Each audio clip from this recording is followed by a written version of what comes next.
Bonjour, alors aujourd'hui je vais essayer de vous intéresser à une mouche. Oui, oui, à une mouche, vous avez bien entendu, mais pas n'importe quelle mouche, vous allez voir, à la plus grosse mouche d'Europe, que l'on appelle, elle a plusieurs noms, hein, mais surtout Tachina grossa. Voilà, c'est la plus grosse mouche d'Europe qu'on va trouver un peu partout en France, mais surtout de juin à septembre, de juin à août, allez, fin août. Et pas chaque année, c'est ça qui est très étonnant avec cette mouche. Une année, vous allez la voir, les années suivantes, plus du tout. C'est un véritable mystère. Alors moi, je ne suis pas du tout un expert dans les mouches, hein, pas du tout. C'est surtout pour vous faire découvrir donc la plus grosse mouche d'Europe. Donc vous aurez toutes les chances de la trouver dans les sous-bois, comme ici, sur par exemple l'inflorescence des berces spondyles. Voilà, comme ici. Ici, on a toutes les chances de la découvrir de juin à septembre. On va voir ça ensemble.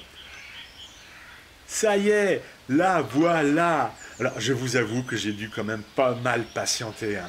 Mais je vous présente, mesdames et messieurs, la Tachina grossa. Voilà. Elle a plusieurs noms, mais le plus simple, c'est la Tachina grossa. Ou la grossa, dites la grossa. Alors, je ne suis pas du tout un expert en mouches. Je ne vais pas voilà, vous la détailler avec précision. Moi, mon but était surtout de vous la faire connaître. Voilà, je suis vraiment désolé, je suis vraiment pas un expert. Je sais qu'elle est de l'ordre des diptères. Vous savez, les diptères, ces mouches qui ressemblent étrangement, en fait, qui ressemblent à tout, sauf à des mouches qui ressembleront plus à des guêpes, des abeilles, à des bourdons. Voilà, donc de la famille des Tachinidae, je crois. Hein. Voilà, la famille des Tachinidae. J'espère que je ne me trompe pas. Voilà la grossa. C'est une mouche très très sympathique. Voilà. Mais elle est tellement lourde que souvent hein, la plante eh bien, penche d'un côté ou d'autre. Regardez. Elle a du mal. Hein. Et elle a autant d'importance que l'abeille, cette mouche, parce que quand elle passe comme ça de fleur en fleur, alors là on ne voit pas très bien, vous allez voir, on va bien mieux voir. Hein. Quand elle passe de fleur en fleur, elle récolte le pollen des fleurs. Et donc, elle a un rôle très important pour la pollinisation des fleurs, voilà, pour la biodiversité. Regardez d'ailleurs, on peut deviner sur son corps pas mal de pollen. Vous voyez, je peux la toucher. Elle n'est pas du tout craintive, ni agressif. Bon, encore en même temps, il faut être très doux avec elle. Il faut y aller très doucement. Voilà, pas de gestes brusques. Voilà. Donc, comme je vous l'ai dit, on la trouve surtout de juin à fin août, voilà, en train de butiner, surtout comme ça, les grosses fleurs, hein, on va dire les fleurs, les grosses inflorescences de la berce spondyle, parce que voilà, elle tiendra mieux sur ces plantes que sur les coquelicots, par exemple. Regardez, je la prends sur mon doigt. Alors, j'essaierai de la prendre un peu mieux tout à l'heure pour vous la montrer encore mieux.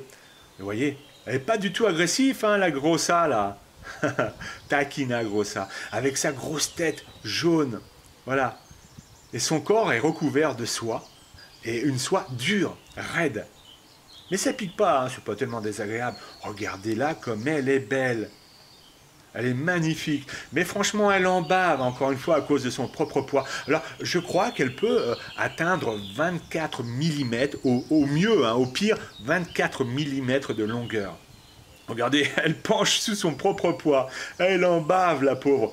C'est pour ça qu'elle va préférer les inflorescences de la berce spondyle un peu plus large que la marguerite ou la pâquerette. Regardez ça comme elle en bave. C'est pas évident pour elle, hein. Voilà. Et la femelle est aussi grosse que le mâle. Voilà. Alors encore une fois, hein, ne comptez pas sur moi. Regardez ça comme elle n'y arrive pas, elle a du mal. Ah oui, c'est pas évident pour elle. Vous avez vu ça un peu? Et puis elle est tombée. Voilà, elle s'est rattrapée, elle est montée sur une autre plante. Voilà. C'est plus facile pour une coccinelle, hein, franchement. Hein. Voilà. Alors regardez, hein, là on la voit en gros plan. On voit le pollen un peu sur son abdomen et sur son thorax. Elle est vraiment sympathique. Je l'adore. Et on ne sait pas pourquoi, en fait, peut-être qu'il y a une explication, mais pour l'instant, on ne comprend pas trop pourquoi. Une année, vous allez la voir, et les années suivantes, hein, comme je le disais, vous ne la verrez plus. Voilà, pendant 2-3 ans. C'est un véritable mystère. Voilà. Et vous la trouverez essentiellement de juin, si vous la trouvez, hein, de juin à fin août et un peu partout en France. Regardez-moi ces gros yeux. Vous avez vu? Franchement, ça vaut pas le coup d'œil. Elle est pas belle cette mouche, hein? C'est vachement intéressant quand même de regarder de plus près la nature. Et vous allez voir sur le plan suivant qui est assez beau, moi je le trouve super beau. Voilà, c'est quand deux insectes se réunissent sur la même inflorescence. Regardez, là on voit donc notre gros ça. Regardez le papillon qui arrive juste à côté. Voilà, ils partagent la même plante. Voilà, eux, ils sont d'une espèce différente et pourtant ils s'entendent très très très bien. Quand je pense que nous, entre êtres humains, on se fait même la guerre entre nous. Bah, regardez, deux espèces différentes.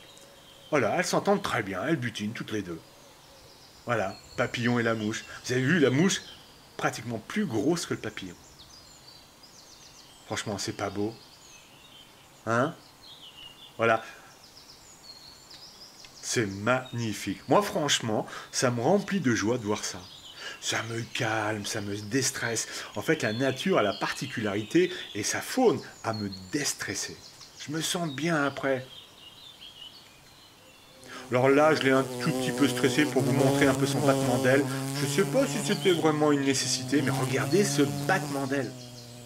C'est assez incroyable. Alors rassurez-vous, je ne la garderai pas longtemps comme ça.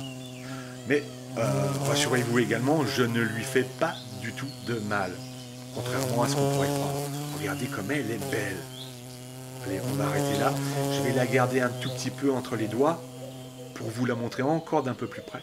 Et puis je la relâcherai. Et vous allez voir, alors, là on a l'impression qu'elle est complètement compressée entre mes doigts, mais pas du tout. Pas du tout. Regardez ça. Et vous allez voir, oui c'est vrai, on a l'impression que je l'écrase là. Non, non, pas du tout. Vous allez voir, elle repartira. Voilà. En tout cas, je l'ai un peu embêtée, cette pauvre mouche, mais elle m'a donné beaucoup de bonheur et je voulais vous faire partager eh bien, cette espèce. Voilà, la grossa, la Tachina grossa, une mouche super sympa, qui est magnifique, qu'on voit assez rarement parce qu'on n'y prête pas assez attention, qui a un rôle très important dans la nature, comme d'ailleurs n'importe quel autre insecte. Regardez ça. Voilà. Allez, je vais la relâcher. En tout cas, je la remercie grandement, grandement pour ce moment, parce que grâce à elle, j'ai été émerveillé. Et en plus, moi, je me suis complètement détendu. Et je m'excuse, ma pauvre petite grossa. Allez, encore une fois, pardon et bon vent. Et merci pour tout. À bientôt pour une prochaine vidéo. Je vous remets le bruit de ces battements d'ailes.